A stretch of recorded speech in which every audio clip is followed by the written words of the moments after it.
Goeiedag en almal, baie welkom by sessie 28. Ons is by Sondag 13, vraag en antwoord 33 en 34.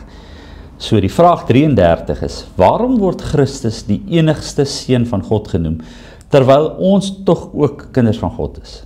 En dan kom die antwoord, omdat alleen Christus die ewige natuurlike seun van God is, terwyl ons om sy ontwil uit genade tot kinders van God aangeneem is. En dan kom vraag en antwoord 34 en vra, waarom noem jy hom ons Here?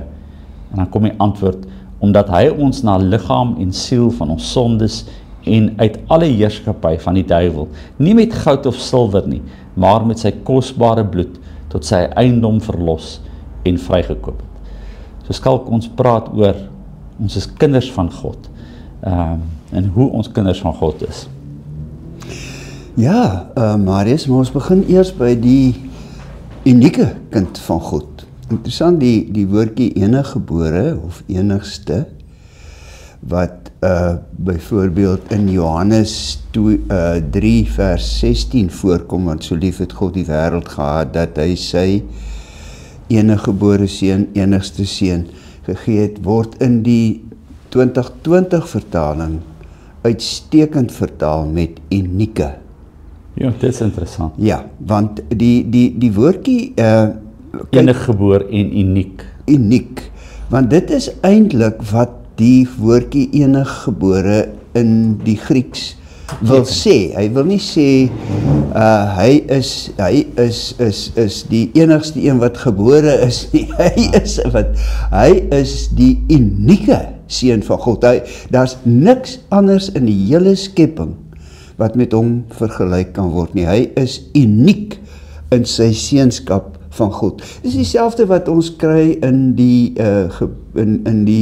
Joodse belydenis, hoor Israel, die Here, onze Here is 'n enige Here, en ek wil amper sê, daai enige Here beteken nie net een nie, maar sou jy amper ook kon vertaal met is 'n unieke Here. Hy is een van 'n soort.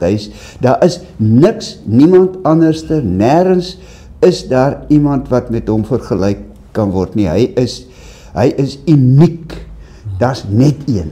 En die seun van God, Jesus, hy is uniek. Daar's niemand anders soos hy nie. En die katekismus, as die katekismus nou so oor ons Here Jesus praat, nie, dan doen hy dit nie om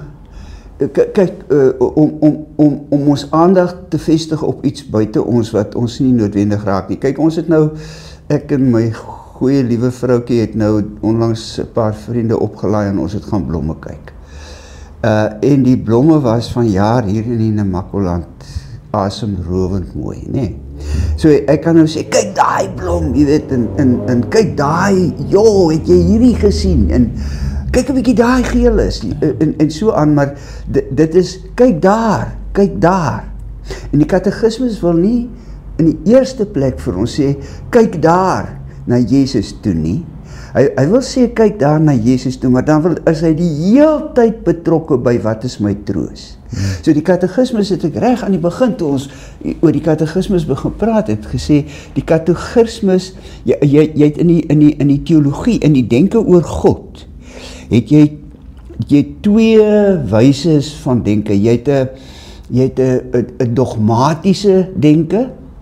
Jy kan oor God dink in terme van beskrywend en so meer, of jy kan pastoraal oor God dink.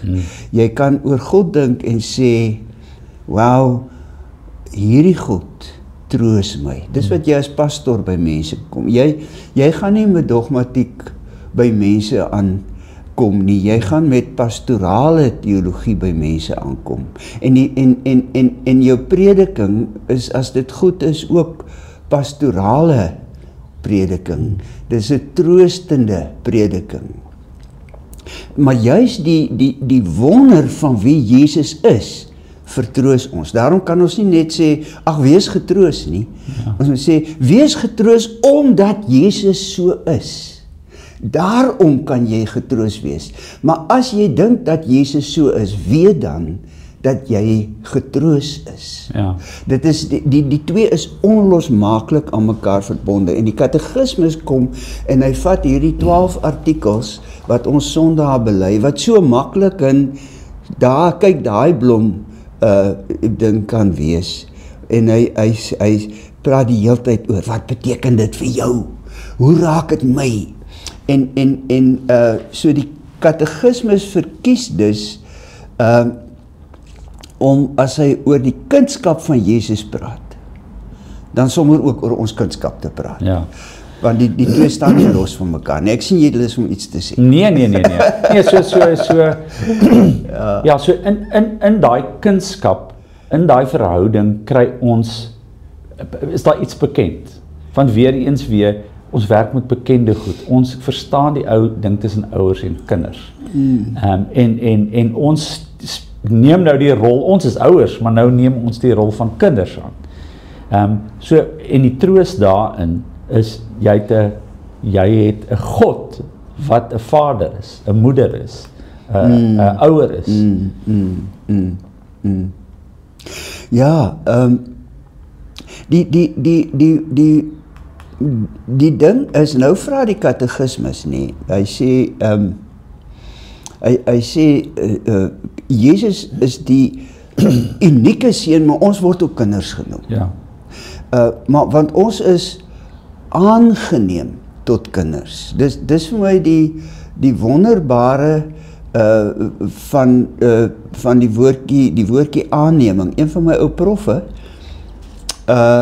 oom Jack Miller, sy proefskrif, was dit oom Jack se proefskrif, of dit was Villiers, Koekiaan Villiers. Koekiaan het sy PhD gedoen in Nederland, juis oor die aanneming tot kinders. Ja. Hy het die hele proefskrif daaroor geskrywe, pragtige goed raak gesien in die Bybel, pragtige goed vir ons uitgehaal daarmee. Maar dit is, ons word kinders van God, omdat ons aangeneem word. So 'n bietjie in die volgende sessie, gaan ons weer oor aanneem praat, maar dan gaan ons praat daaroor dat Christus ons menslike natuur aangeneem het, nee? So maar dis dan 'n raw deal, nee? Hy neem ons natuur aan. Hy neem ons natuur aan met al sy lyding en ons neem en dan neem God ons deur hom as kinders aan. Ja. Met al die wondere daarvan. En ek kyk baie keer in ons wêreld om ons. Partykeer kan jy mos nou sien, dis aangenome kindertjies.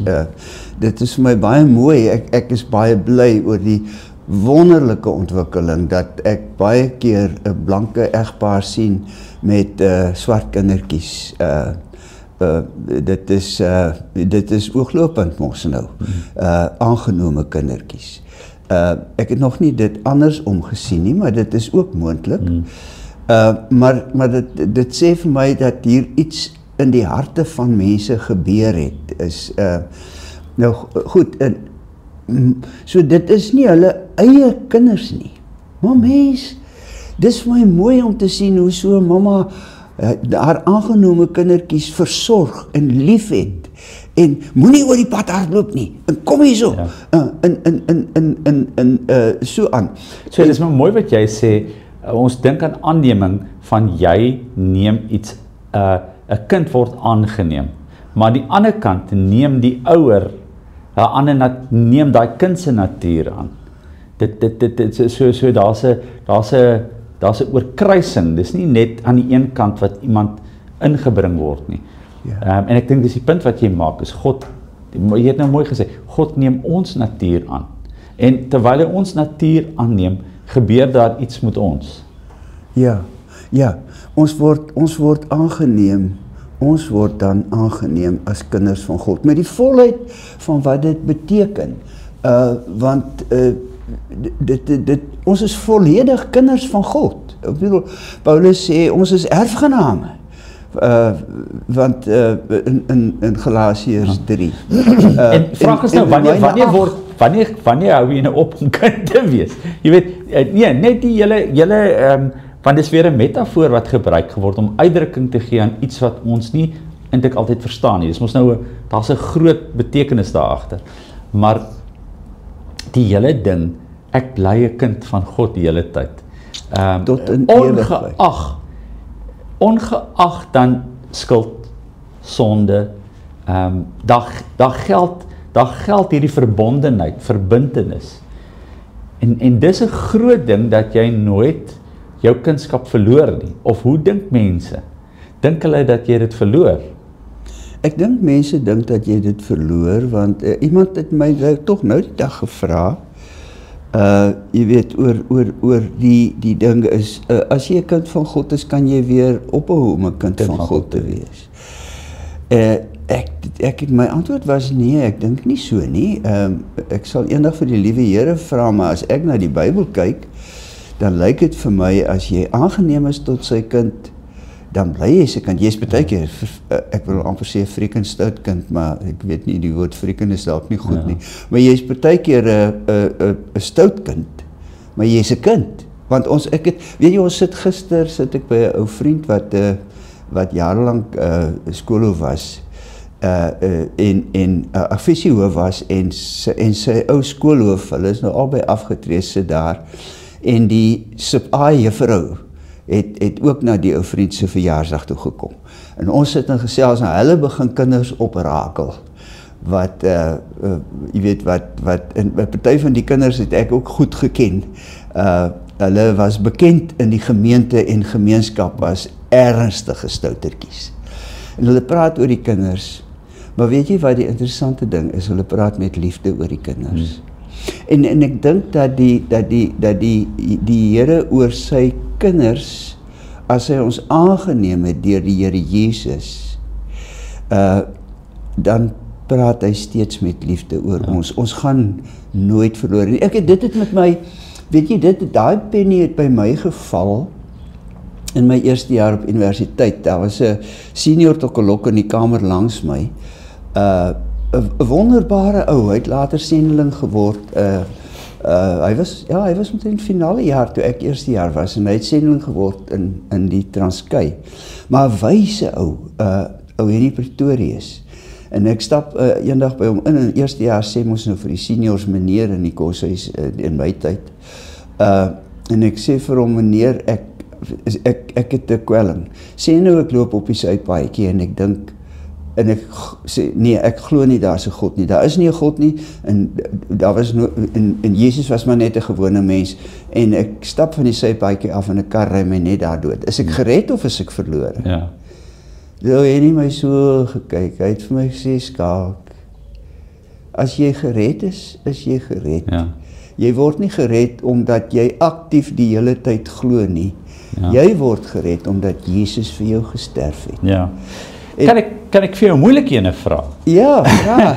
Ek weet nie of ek kan antwoord nie, maar God het hierdie wêreld so lief gehad. Ja. Ons is nou in 'n tyd wat baie mense praat oor Israel as God se kinders, né? Ja. Wie is God se kinders? En wie word gered? As ons hierdie konsep kry, ons glo in 'n God wat 'n skepper van hemel en aarde is, en dat hy vir sy skepping omgee, en dat hy nêrens kan wees wat hy Psalm 139 nie teenwoordig is nie. Ja. En ek voel vir my so moeilik en maar dis 'n maklike ene, want ons ken die woord genade, en dis nie by ons definisie om daai genade te definieer nie, maar dis inherent in God. God gee nie net vir groepies mense om nie. Hy gee vir alles om, en almal om. Ja. Maar wie is kinders van God? Wel, weet jy, ons kan, as ons oor Israel wil praat, ons moet dalk een hele sessie net aan Israel wy, so 'n afwykingkie van die katekismus, maar kom ons gaan na Johannes 3, vers 16 en verder toe. Want in Johannes 3 vers 16, so lief het God die wêreld gehad, dat hy sy unieke seun, sê die nuwe vertaling, gegee het, sodat elkeen wat in hom glo, nie verlore sal gaan nie, maar die ewige lewe sal hê. Ons kom by daai elkeen wat in hom glo, nie verby nie. Baie mense voel, dis onbillik, onregverdig, red God nie op die ou einde tog maar almal nie. Wel, as God genadiger is wat ek dink, sal ek nie verbaas wees nie, want ek het deur my lewe heen agterkom, God is genadiger as wat ek dink. Ja. Maar ek mag vir niemand dit sê nie. Ek mag bloot sê wat in die Bybel staan. En die Bybel sê, elkeen wat in hom glo. Ja. En Paulus behandel hierdie, en dit is dalk met ons juis oor Romeine 19 en 11. Net 'n sessiekie waarin ons praat, want daar word dit baie helder. Paulus skryf moeilik, nee, maar daar word in daardie gedeelte, as jy fyn oplet, dan word dit vir jou helder. Die nuwe Israel, die ware Israel, die Israel wat op die ou einde almal gered word, is die Israel wat kinders van God geword het deur geloof in Jesus Christus. Met ander woorde, ons is daai Israel, en daar's 'n klomp Jode wat ook daai Israel is, maar ons en daai Jode is saam die nuwe Israel van God, en ons is die kinders van God. Ja, en ek dink die ons probleem maar net dikwels weer met die glo, is dat ons parameters aan die glo toevoeg, wat vir ons sin maak, maar want jy kan nou sê, glo jy nou in die groot doop, glo jy in die klein doop, jy weet, dat die inhoud van daai geloof, maar tog is daar in daai glo ook iets groter wat ons nie verstaan en begryp nie. So ons bely dit, maar my perspektief is tog dat God meer insluitend is as wat ons insluitend is met geloof. Ons kan ook klomp vrae vra en sê, is dit nie onregverdig, as iemand nou nie gehoor het nie, dan sal daai persoon nou nie gered word nie, want jy moet nou hoor om te kan glo, maar tog, ek wil ons lees, ons gaan dus 'n bietjie oor ons tyd, maar ons lees dat God sy teenwoordigheid oral in die wêreld was. Ons bring nie God na mense nie, God was hier gewees. Maar weer eens net, ek hoor wat jy sê deur die glo, is, ons glo nie almal op dieselfde maniere nie. Ons glo verskillend, en daai glo kan maak dat ons sê, wel, hierdie is nou in en hierdie is nou uit. Maar miskien moet ons net anders dink oor daai geloof as ons eie definering daarvan. Kyk, Marius, ja, ek het eenslag lank met Hans King, die Duitse Rooms-Katholieke teoloog, 'n gesprek gehad oor hierdie ding, want Karl Barth, sy ou leermeester, die groot teoloog van die 20ste eeu, Karl Barth, het so gepraat oor verlossing, dat hy het net nooit die moed gehad om te sê, almal word tog maar gered nie, maar hy het so gepraat, dat as jy dit lees, en dink jy, Barth dink, almal word op die ou einde gered. En ek dink, dit is 'n gesprek werd, dat ons dit op die ou einde doen, maar skriftuurlik, het ek geen ander opsie as om te sê nie, daar is net een naam, waardeur mense gered kan word, en dis die naam van Jesus Christus, en elkeen wat in hom glo, word gered, en dan staan daarby, en hy wat nie glo nie, is alreeds veroordeel, omdat hy nie geglo het nie, Johannes 3. Dis tekste waarby ons hoef nie van hulle te hou nie, maar ons kom nie by hulle verby nie. Ja, maar dit is ook nie so eenvoudig nie. Dis nie so eenvoudig nie, maar die punt is, ek dink die punt wat ons maak, is dat God hom toeganklik maak. God is nie ontoeganklik nie. Ja. Jy weet, so as ons nou die hele ding oor die seunskap praat, of kindskap praat, moet ons nie aan God dink, ek is die weg en die waarheid, as 'n nou gaatjie, waar net 'n paar mense wat verkies is enig weggeraap kan word nie. As hy sê ek is die weg, dan praat hy van dat God ons lei op 'n pad, of dat God by ons is. Maar ons is oor ons tyd, maar kom ons gesels, dink oor hulle en ken jy mense wat kinders aangeneem het? Dink oor hulle en onthou dan dat God ons aangeneem het. Ons is anders as Christus, maar net so kind van God. God neem mense aan as sy kinders. Dit is nie net iets, is dit nie iets waaroor jy jou moet verwonder nie. En dan berei jou net vir die volgende sessie voor, ons gaan 'n bietjie dink, die Heilige Gees kom woon in elke gelowige. Hoekom kon die seun nie net 'n bestaande babatjie gekies het en in hom of haar gaan woon het nie? Hoekom moes die seun deur 'n wonderwerk in 'n maagd die wêreld binnekom?